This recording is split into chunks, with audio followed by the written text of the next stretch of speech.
Hi ಎಲ್ರಿಗೂ ನಮಸ್ಕಾರ. ಎಲ್ಲರೂ ಹೇಗಿದ್ದೀರಾ? ಇದು ಟ್ಯೂಸ್ಡೇ ಮಿನಿ ವ್ಲಾಗ್. ಸೊ ಬೆಳಗ್ಗೆನೇ ತಿಂಡಿಗೆ ಏನು ಮಾಡೋದು ಅಂತ ಯೋಚನೆ ಮಾಡಬೇಕಾದ್ರೆ ಸಿಂಪಲ್ಲಾಗಿ ಲೆಮನ್ ರೈಸ್ ಮಾಡೋಣ ಅಂತ ಡಿಸೈಡ್ ಮಾಡಿದೆ.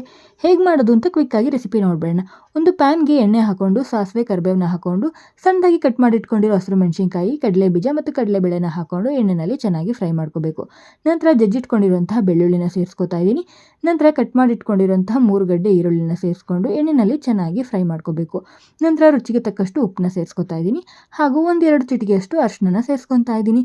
ಚೆನ್ನಾಗಿ ಮಿಕ್ಸ್ ಮಾಡಿಕೊಂಡು ನಂತರ ಇಲ್ಲಿ ನಿಂಬೆ ರಸನ ಸೇರಿಸ್ಕೊತಾ ಇದ್ದೀನಿ. ಹುಳಿ ಎಷ್ಟು ಬೇಕೋ ಅಷ್ಟನ್ನು ಸೇರಿಸ್ಕೊಂಡು ಕೊನೆಯದಾಗಿ ಮಾಡಿಟ್ಕೊಂಡಿರೋಂತಹ ಬಿಸಿ ಬಿಸಿ ರೈಸ್ನ ಸೇರಿಸ್ಕೊಂಡು ಚೆನ್ನಾಗಿ ಮಿಕ್ಸ್ ಮಾಡ್ಕೊಂಡ್ಬಿಟ್ರೆ ಸಿಂಪಲ್ಲಾಗಿ ಈಸಿಯಾಗಿ ಕ್ವಿಕ್ಕಾಗಿ ಮಾಡ್ಕೋಬೋದಾದಂಥ ಲೆಮನ್ ರೈಸ್ ರೆಡಿಯಾಗಿ ಹೋಗ್ಬಿಡುತ್ತೆ.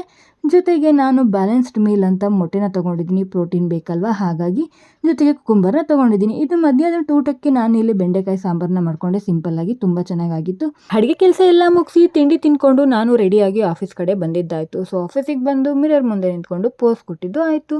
ಸೊ ಫ್ಲೋರ್ಗೆ ಹೋಗಿ ಲಾಗಿನ್ ಮಾಡಿ ಕೆಲಸ ಶುರು ಮಾಡಿಕೊಂಡೆ. ಕೆಲಸ ಮಾಡ್ತಾ ಮಾಡ್ತಾ ಹಸಿವಾಗ್ತಿತ್ತು. ಹಾಗಾಗಿ ತಂದಿರುವಂಥ ಊಟನ ಎತ್ಕೊಂಡು ಫುಡ್ ಕೋರ್ಟಿಗೆ ಬಂದು ಮಧ್ಯಾಹ್ನದ ಊಟ ಮುಗಿಸ್ಕೊಂಡು back to floor. Evening break ತೊಗೊಂಡು ಸ್ವಲ್ಪ ವಾಕ್ ಮಾಡೋಣ ಅಂತೇಳಿ ನಾವು ಹೋಗಿದ್ದು ಆಫೀಸ್ನ ಬ್ಯಾಕ್ ಸೈಡ್ಗೆ. ಸೊ ತುಂಬ ಚೆನ್ನಾಗಿರೋ ಗ್ರೀನರಿ ಇತ್ತು, ಸಖತ್ತಾಗಿ ಕಾಣಿಸ್ತಾ ಇತ್ತು. ಅಲ್ಲೇ ಸ್ವಲ್ಪ ಹೊತ್ತು ವಾಕ್ನ ಮಾಡಿ back to floor. So night ಊಟಕ್ಕೆ ಮನೆಯಿಂದ ತಂದಿರೋ ಅನ್ನ ಸಾಂಬಾರನ್ನ ತಿನ್ಕೊಂಡು ಬ್ಯಾಲೆನ್ಸ್ ವರ್ಕ್ನ ಮುಗಿಸ್ಕೊಂಡು ಲಾಗೌಟ್ ಮಾಡಿ ನಾನು ಮನೆ ಕಡೆ ಹೊರಟೆ. See you again.